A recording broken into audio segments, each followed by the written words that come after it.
we want to differentiate y is sine cubed x. Sine cubed x is a notation, and this actually means that we have the sine of x all cubed. So if we look at this and consider it as a function of a function, the first function done is the sine x, and then afterwards we cube. So x goes into the sine x function and sine x comes out, and then we cube, giving us the sine of x all cubed.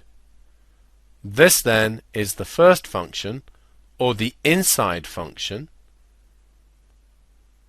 and the x cubed is the second function, or the outside function. So once again, we're going to use the chain rule. So let's differentiate. We differentiate the outside function, the x cubed, so we differentiate the bracket, so we're treating the sine x, the inside function, as if it's just x.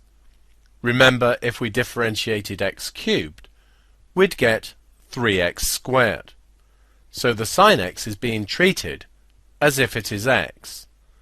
But of course it isn't, so we need to multiply by the differential of the inside function. If we differentiate sine x, we get cos x. We can now tidy this to give us 3 sine squared x cos x.